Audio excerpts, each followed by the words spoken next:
Today I'm here with John, who heads up the statistics team at Indicio, and we're going to take a closer look at the key challenges on the forecasting front, and also how Indicio has adapted and evolved to meet these challenges. Great to have you here, John. Thanks for having me. So let's set the stage. 2023 has seen an economy marked by signs of post-pandemic recovery, with some struggling with its lingering effects. We have supply chain disruptions, labor market imbalances, you name it. High inflation and economic instability as a whole. You've had some very interesting conversations with customers, market intelligence, demand planners, strategy leaders. Have you seen more of a focus on forecasting in terms of handling the return to normalcy? Yeah, so the last few years, the largest disruption to markets and the economy was, of course, the pandemic. Last year in 2023, we didn't see any new effects caused by the pandemic, but rather we saw, you could say, we needed to handle that the pandemic was in the historical data now and things have changed. To sort of give some more color to this, I'm going to give an example. We worked with a aviation company who wanted to forecast the number of passengers on flights from certain airports. And of course, these numbers were severely impacted when the pandemic hit.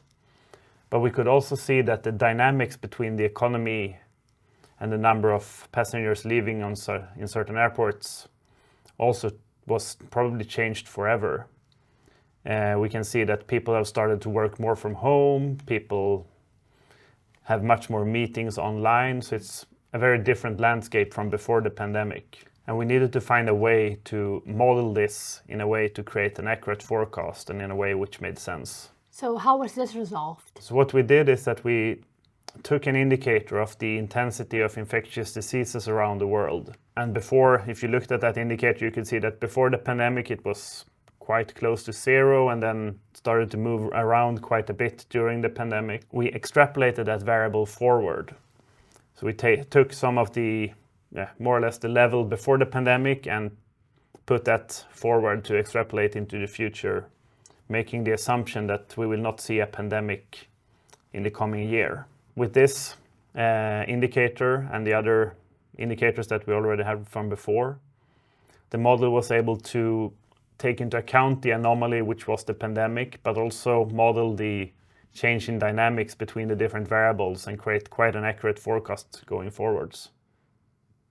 So now that we've moved past the pandemic, what are the behavioral changes you've seen in customers with regards to their approach to its forecasting? Yeah, so as you mentioned, we're past the pandemic, but we now find ourselves in a period of economic instability exacerbated by the invasion of Ukraine. We also do see that organizations have a regained trust in forecasts. And I believe that's in part because we now have more familiar mechanics at hand.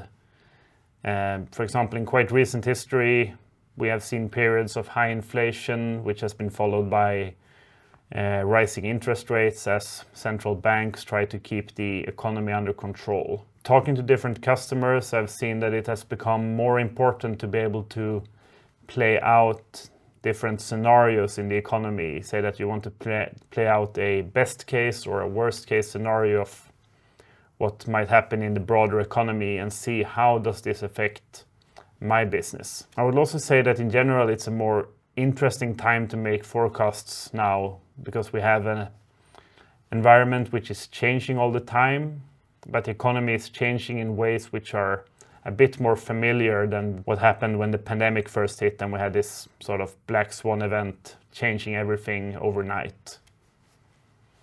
Yeah, so I would say that it's interesting times to work with forecasting. So you work actively with developing Indicio's forecasting software. So it's crucial that you keep your ear to the ground. So what are the key challenges that you've observed in our customers, and how has Indicio adapted and evolved to address these challenges? Yeah, so with the economy changing ever more rapidly, one challenge which we have seen our customers struggling with is that they need to always have the latest possible information to make the best possible forecast. And a way which we have assisted them in solving this challenge, in overcoming it, is that we have added some mixed frequency models to our platform to better integrate the latest available information when making a forecast. So what do these mixed frequency models bring to the table? Yeah, so let's say we have an example. If we know that the GDP of Germany is a very important indicator to determine our sales volumes, then we know that GDP is only published each quarter. And let's say we're in December and we want to make a forecast. Then we will only have GDP for Q3. With a mixed frequency model, we can make a nowcast of GDP using, for example, the German Weekly Activity Index, which provides much more up-to-date information about the state of the economy than GDP itself. And by doing so, we can make this nowcast and we can then feed it into our sales forecast and end up with a much more accurate number. And every time a new weekly observation of the Weekly Activity Index comes out, then we can update the nowcast and then update the forecast. So we will always be using the latest available information to get as accurate a forecast as possible.